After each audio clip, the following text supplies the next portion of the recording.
La question avec notre invité, Ricardo Dugulin. Bonjour. Vous êtes analyste au cabinet de gestion des risques Drum Cusack, spécialiste sécurité. Quand on voit ce genre d'attaque contre des uniformes, on se demande si c'est une tendance spécialement en France ou si ça se produit également dans d'autres pays qui sont victimes du terrorisme.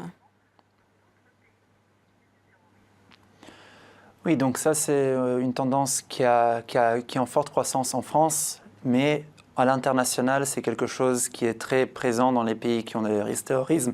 On pense spécialement à Israël, où ce type d'attaque a eu lieu de manière assez fréquente dans les derniers 2 ans.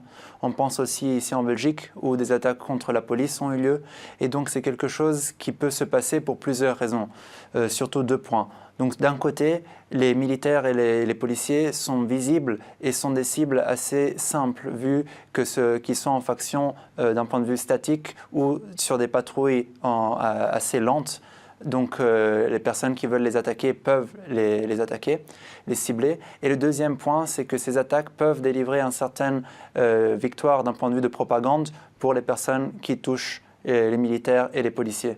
Donc c'est sur ces 2 points-là que les terroristes basent leur stratégie lors des attaques sur les forces de l'ordre. Sur justement ces cibles des personnes qui portent l'uniforme, qui sont très identifiables, comme vous le soulignez, est-ce que c'est parce que c'est prestigieux d'attaquer ce genre de personnes ou est-ce que c'est parce qu'il y a une certaine recherche de popularité en n'attaquant pas des civils? Je pense notamment à Manchester où des enfants ont été pris pour cible. Oui, c'est exactement ces 2 points-là. Donc il y a le côté de l'auto-justification et l'autoglorification en disant je participe à une guerre. Donc ça, c'est le côté qui peut faire plus de donner de la force à la personne qui conduit cette attaque. De l'autre côté aussi, on a vu que même lors des attaques en novembre à Paris, il y a eu des tensions au sein de certains groupes où certaines personnes ont appelé à toucher plus les forces de l'ordre plutôt que des civils, justement parce que ce type d'attaque contre les civils pourrait avoir une réponse négative au sein de la propagande de certains groupes terroristes. Donc les 2 points sont à prendre en considération. Quand vous dites sur la propagande, ça pourrait avoir un impact négatif, c'est en termes de recrutement ou en termes d'image auprès des populations?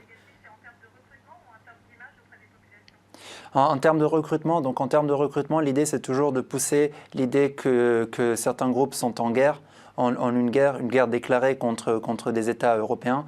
Donc prendre pour cible des militaires ou des policiers, c'est certainement une manière de propager cette idée de guerre. Et surtout lorsque certains groupes, notamment des groupes basés au Moyen-Orient, sont en train de perdre du terrain, cette manière de toucher des militaires est une manière de répondre à cette perte, même si c'est une réponse qui n'est absolument pas équivalente.